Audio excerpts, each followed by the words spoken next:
ಜಿಲ್ಲಾಧ್ಯಕ್ಷರಾದ TD. Megharaj ಅವರು ಪತ್ರಿಕಾಗೋಷ್ಠಿ ನಡೆಸಿ, ಕಾಂಗ್ರೆಸ್ ಸರ್ಕಾರ ಅಧಿಕಾರಕ್ಕೆ ಬಂದ ನಂತರದಲ್ಲಿ ರೈತರು ಹಾಗೂ ಎಸ್ಸಿ/ಎಸ್ಟಿ ಪಂಗಡಗಳ ಅಭಿವೃದ್ಧಿ ಕಾರ್ಯಕ್ಕೆ ಹಣ ಬಿಡುಗಡೆ ಮಾಡಲು ವಿಳಂಬ ನೀತಿ ತೋರುತ್ತಿದೆ.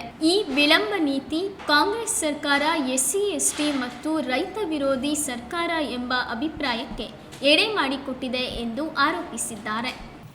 ಒಟ್ಟಾರೆಯಾಗಿ ಚುನಾವಣೆ ನಂತರದಲ್ಲಿ ಕಾಂಗ್ರೆಸ್ ಸರ್ಕಾರ ಟೇಕ್ ಆಫ್ ಆಗಿಲ್ಲ ಅಂತಕ್ಕಂಥದ್ದು ನಮ್ಮ ನೇರ ಆರೋಪ. ಸರ್ಕಾರವಾಗಿ ಆಡಳಿತಾತ್ಮಕ ಕಾರ್ಯನಿರ್ವಹಣೆ ಮಾಡೋದರಲ್ಲಿ ಸಿದ್ದರಾಮಯ್ಯನವರ ನೇತೃತ್ವದ ಸರ್ಕಾರ ಸಂಪೂರ್ಣವಾದಂಥ ವಿಫಲತೆಯನ್ನು ಕಂಡಿದೆ. ಅದಕ್ಕೆ ಈ ಕೆಳಗಿನ ಉದಾಹರಣೆಗಳನ್ನು, ನಿದರ್ಶನಗಳನ್ನು ನಾವು ನೀಡಬಹುದು. ಒಟ್ಟಾರೆಯಾಗಿ ಇಡೀ ರಾಜ್ಯದಲ್ಲಿ ಬರಗಾಲ, ಕುಡಿಯೋ ನೀರಿಗೂ ಕೂಡ ಹಪಹಪಿಸ್ತಕ್ಕಂಥ ವಾತಾವರಣ ನಿರ್ಮಾಣ ಆಗಿದೆ. ಬೆಳೆಗಳಿಗೆ, ತೋಟಗಾರಿಕೆ ಬೆಳೆಗೆ, ಜೊತೆಗೆ ರೈತ ಏನು ಹೊಸ ಕಲ್ಟಿವೇಷನ್ ಮಾಡಿದ್ದಾರೆ, ವಿಶೇಷವಾಗಿ ಈ ಪ್ರಾಂತ್ಯದಲ್ಲಿ ಅಡಿಕೆ ಬೆಳೆ ಇರ್ಬೋದು, ಅಡಿಕೆ ಗಿಡಗಳು ಕೂಡ ಈ ಉಷ್ಣಾಂಶಕ್ಕೆ ಮತ್ತು ನೀರಿನ ಕೊರತೆಯಿಂದಾಗಿ ಅವನು ಮಾಡಿರ್ತಕ್ಕಂಥ ಇಡೀ ತೋಟವೇ ಹಾನಿಗೊಳಗಾಗ್ತಕ್ಕಂಥ ಸ್ಥಿತಿ ನಿರ್ಮಾಣ ಆಗಿದೆ.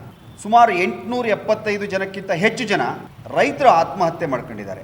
ಕಾವೇರಿ ಕೊಳ್ಳ ರೈತರು ಅಂಥೇಳಿ ಮೊಸಳೆ ಕಣ್ಣೀರು ಸುರಿಸ್ತಾ ಇದ್ದಂಥ ಸಿದ್ದರಾಮಯ್ಯ ಸರ್ಕಾರ ಕಾವೇರಿ ನೀರನ್ನು ಕದ್ದು ಮುಚ್ಚಿ ಬಿಡ್ತಕ್ಕಂಥ ಕೆಲಸವನ್ನು ಮಾಡಿರ್ತಕ್ಕಂಥದ್ದು.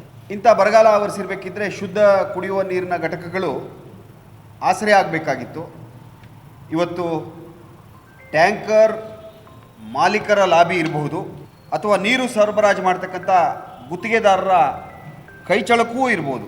ಆ ಶುದ್ಧ ನೀರಿನ ಕುಡಿಯುವ ಘಟಕಗಳು ಇವತ್ತು ಬಂದಾಗಿಸ್ತಕ್ಕಂಥ ಸ್ಥಿತಿ ಎದುರಾಗಿದೆ. ಇದ್ರ ಜೊತೆಗೆ ಕಿಸಾನ್ ಸಮ್ಮಾನ್ ಯೋಜನೆ ಕೆಳಗೆ 6,000 ರೂಪಾಯಿ ಜೊತೆಗೆ 4,000 ರೂಪಾಯಿನ ರಾಜ್ಯ ಸರ್ಕಾರದಿಂದ ರೈತರಿಗೆ ಕೊಡುವಂಥ ಕಾರ್ಯ ರಾಜ್ಯ ಸರ್ಕಾರದಿಂದ ಯಡಿಯೂರಪ್ಪನವರು ಜಾರಿಗೆ ತಂದಿದ್ರು. ಇವತ್ತು ಅದನ್ನು ಕೂಡ ತಡೆ ಹಿಡಿತಕ್ಕಂಥ ಕೆಲಸ ಆಗಿದೆ. ಈ ಎಲ್ಲ ಕಾರಣದಿಂದಾಗಿ ಸಿದ್ದರಾಮಯ್ಯ ಸರ್ಕಾರ ರೈತ ವಿರೋಧಿ ನಿಲುವನ್ನು, ರೈತ ವಿರೋಧಿ ಆಡಳಿತವನ್ನು ನೀಡ್ತಾ ಇದೆ ಅಂತ ಹೇಳಿ ಬಿಜೆಪಿಯ ನೇರವಾದಂಥ ಆರೋಪ.